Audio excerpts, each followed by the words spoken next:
Do you want to know what it takes mentally to go through a bodybuilding competition? The bodybuilding stage, I mean, it really reveals all. You can look great in pictures before the contest, you can look great in person, but once you're on that stage, you really see it all and you see where your physique actually is.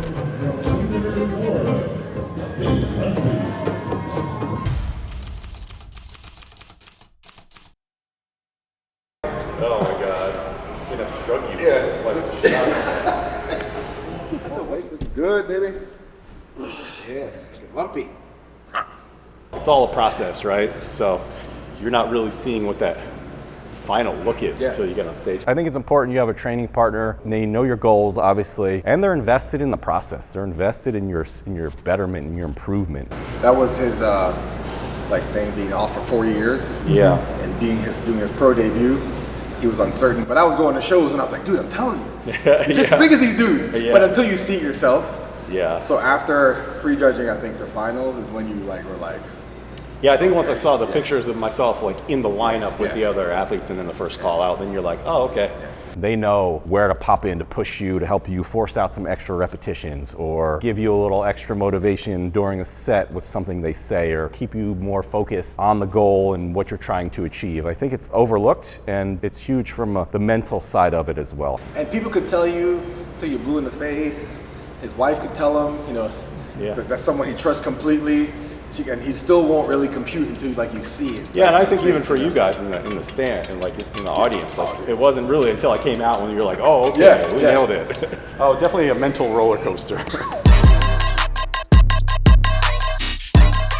In bodybuilding competitions, everybody's physique, everyone's body's different. So it's really a matter of going through the experience of competing, of peaking for a contest, to understand how your body responds and to gain those learnings of what you did and how your body reacted to it. And really at this stage, the carbs are pretty low. Your muscles are actually pretty depleted. So you don't really have a true gauge of what your physique is gonna look like fully carbed up with the muscles then full of glycogen. You're getting leaner, your muscles are deflating a little bit, theoretically.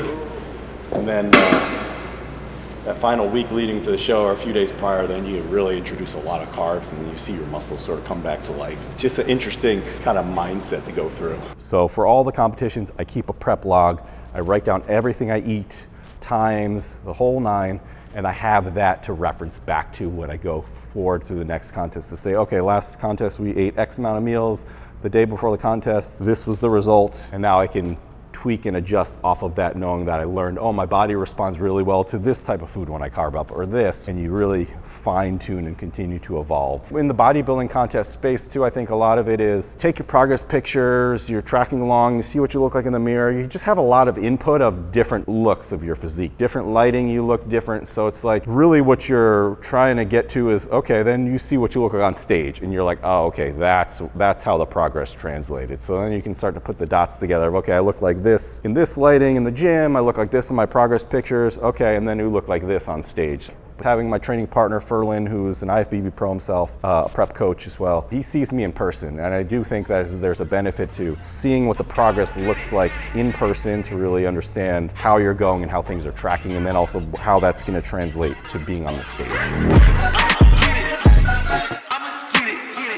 This was my second professional bodybuilding contest. I did the Chicago Pro. So after my first professional contest in Texas, I had a very clear idea of the areas I needed to improve upon. I knew that I was well below the weight cap. I knew I needed to add muscle. I needed to put more muscle on my upper body, a little more muscle on my legs, bring a little bit more density, roundness, and shape. And I had about 8 months between my pro debut and this Chicago Pro.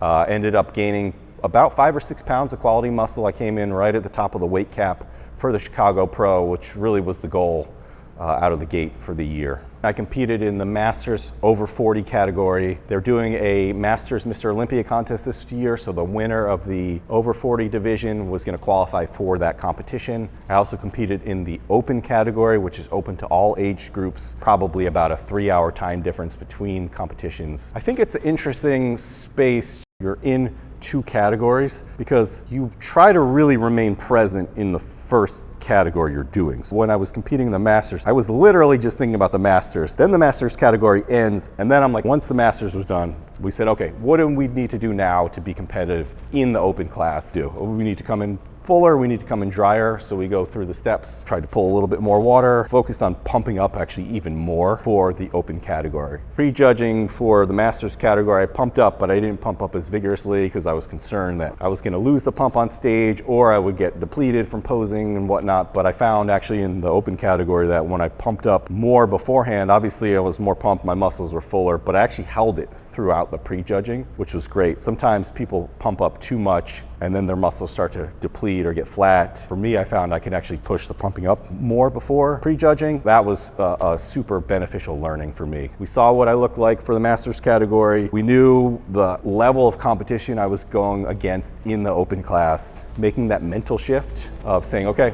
now we're shifting into this. Okay, it's game time, game on. Like, this is the real competition here. Most competitive class I've been in.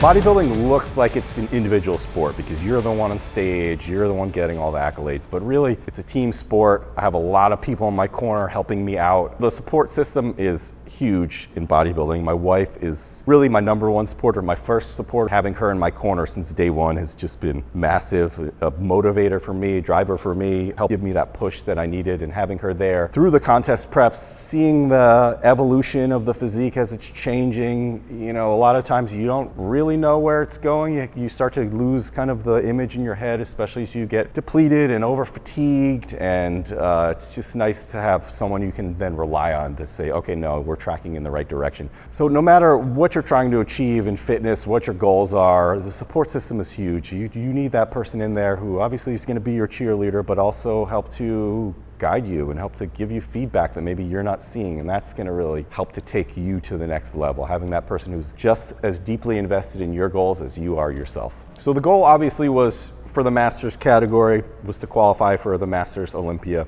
That didn't happen. So I had the open category in the afternoon, so really it was about shifting the focus to the open category. For me, the open category is really the barometer of where my physique is and the standard I'm trying to achieve with my physique. So coming into this, 27 competitors in the open category, extremely competitive. And knowing it was such a large category, the real victory for me here was cracking the top 10. And that really pointed out to me where I am, where my physique is, and that I can be competitive in the open class. I can see the vision of where my physique needs to go to be competitive against these guys, these top guys in the open class. And now it's just about continuing to improve from here.